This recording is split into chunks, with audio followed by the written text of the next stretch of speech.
Assalamualaikum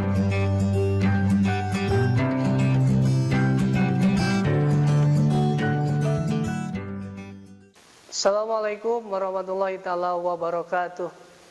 Kembali lagi bersama saya Ade Sukurnia. Di pertemuan kali ini saya akan mempresentasikan tentang kajian Quran Surah Al-Maidah ayat 32 tentang menghindarkan diri dari tindakan kekerasan. Pelajaran pendidikan agama Islam. Selanjutnya, ini merupakan dalil. Mari kita baca, disimak dengan baik-baik. A'udzu billahi minasy syaithanir rajim. Bismillahirrahmanirrahim. Min ajli dzalika katabna 'ala bani Israila annahu man qatala nafsan bighairi nafsin aw fasadin fil ardi فكأنما قتل الناس جميعا ومن أحياها فكأنما أحيا الناس جميعا ولقد جاءتهم رسلنا بالبينات ثم إن كثيرا منهم بعد ذلك في الأرض لمسرفون صدق Allahul Azim. Seperti biasa, mari kita kaji dulu tentang pelajaran tajwidnya. Hukum mempelajari ilmu tajwid itu hukumnya fardu kifayah. Tapi ketika kita menerapkan dalam Al-Quran, maka hukumnya itu fardu ain. Min a, ini contoh idhar, ajli, qalqalah sugro, zalika, mad wajib, mad asli, katabna, qalqalah, ala, mad asli, bani isro, mad wajib mutasil, ro'i, mad jaid munfasil, ila, mad wajib, ila mad asli, annahu, anna guna, hu itu merupakan mad silah qasirah, malqa ihfa, nafsan iklab bi ghairi nafsin aw fasadi fil ardi faka'annama, sama itu juga guna Qatalan. Nah, ini alif lam samsiah. Bedanya alif lam samsiah sama alif lam qamariyah, yaitu kalau alif lam qamariyah, setelah alif lam qamariyah hurufnya itu tidak ada tasdid. Kalau kebalikannya berarti itu alif lam samsiah. Jami'a, ini namanya mad iwad. Mad iwad itu terjadi apabila kita berhenti di sana. Karena apabila disambung, diwasol, maka tidak akan terjadi mad. Waman a idhar, ahyaha sama mad wajib, faka'annama ahyanna sajami'a. Walaqad ja'anhum rusulana bil bayyinati summa inna katsiran. Ini mad, ini contoh idgham ma'al gunnah. Minhum idhar, humba ihfa syafawi, ba'da dzalika fil ardi lamusrifun, mad arid lis sukun. Selanjutnya terjemah ayat. Oleh karena itu kami tetapkan suatu hukum bagi Bani Israel, bahwa barang siapa membunuh seseorang bukan karena orang itu membunuh orang lain, atau bukan karena berbuat kerusakan di bumi, maka seakan-akan dia telah membunuh semua manusia. Barang siapa memelihara kehidupan seorang manusia, maka seakan-akan dia telah memelihara kehidupan sesemua manusia. Sesungguhnya Rasul kami telah datang kepada mereka dengan membawa keterangan-keterangan yang jelas. Tetapi kemudian banyak di antara mereka setelah itu melampaui batas di bumi.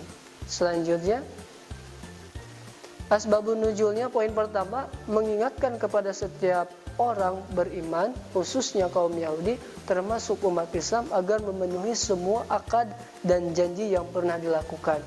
Poin kedua, orang beriman itu banyak memiliki ciri antara lain memenuhi janji, selalu mensyukuri nikmat, menyebarkan kedamaian, dan tidak melakukan tindakan-tindakan kekerasan, apalagi pembunuhan. Selanjutnya, tafsir ayat. Poin pertama, ayat ini menerangkan ketentuan bahwa membunuh orang manusia laksana membunuh semua manusia, dan memelihara hak hidup seseorang laksana memelihara kehidupan seluruh manusia. Ayat ini juga memberi pedoman tentang persatuan umat dan kewajiban masing-masing individu terhadap pihak lain untuk menjaga keselamatan jiwa dan menghargai hak hidup, dan menjauhi semua bentuk tindakan yang membahayakan orang lain.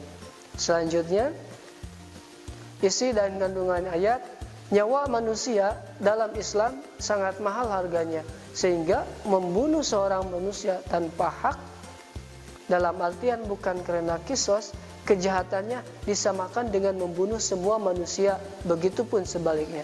Penegasan tentang perlunya kepedulian terhadap sesama dengan menjaga keselamatan jiwa dan hak hidup orang lain, serta menjauhi tindakan yang membahayakan mereka. Adanya keharusan tolong-menolong dalam memenuhi kebutuhan hidup masing-masing, apalagi menyangkut kepentingan umum. Allah Subhanahu wa taala melenyapkan kebahagiaan kenikmatan yang pernah dimiliki oleh Bani Israel karena mereka tindakan melampaui batas yang mereka lakukan. Selanjutnya, sikap yang mencerminkan ayat. 1. Kita harus menjauhkan diri dari segala bentuk tindak kekerasan terhadap sesama, apalagi yang dapat menghilangkan nyawa, seperti pembunuhan. Meningkatkan semangat tolong-menolong dalam memenuhi kebutuhan hidup masing-masing. Dan ketiga, menjaga diri dari perilaku sombong dan tindakan melampaui batas karena dapat mengundang murka Allah Subhanahu wa taala dan mengakibatkan hilang kenikmatan. Selanjutnya,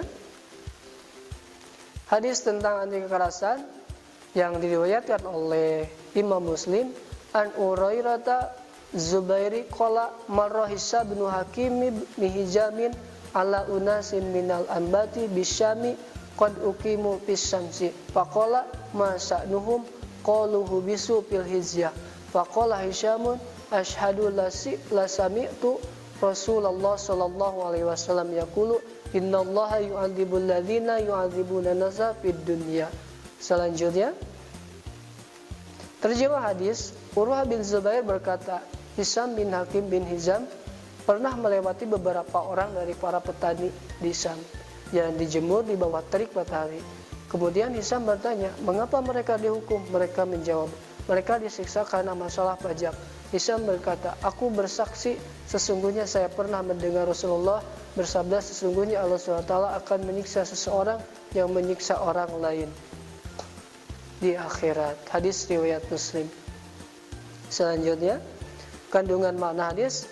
Yang pertama, larangan berlaku kasar dan menyakiti sesama manusia, apalagi menyiksa meskipun terhadap orang yang melakukan kesalahan.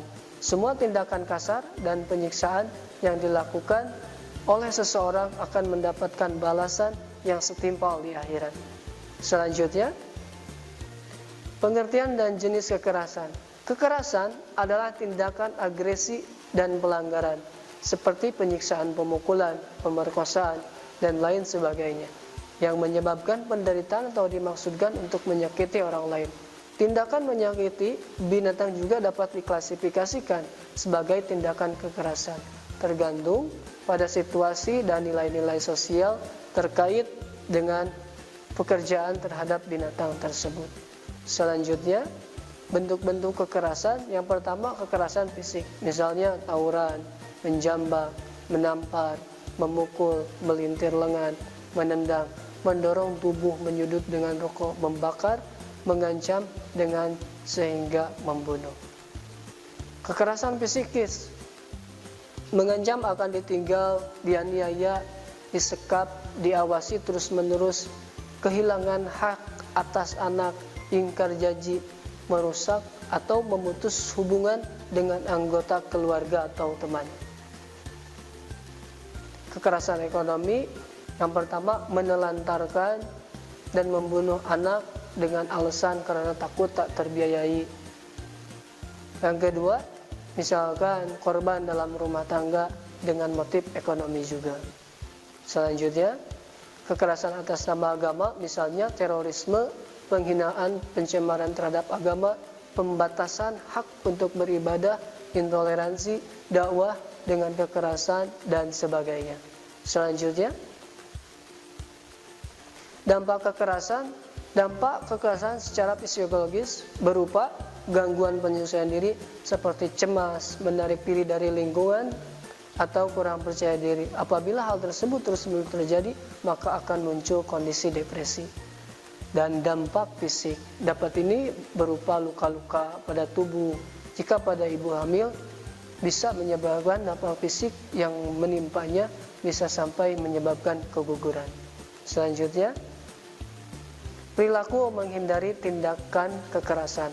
Yang pertama, menghargai dan menghormati hak orang lain, karena setiap pribadi menginginkan ketentraman dan kebahagiaan dalam hidupnya. Keadilan adalah kunci hukum Islam, sehingga setiap kejahatan yang menimpa orang lain harus dibalas setimbal dan sebanding dengan kejahatan yang dilakukan.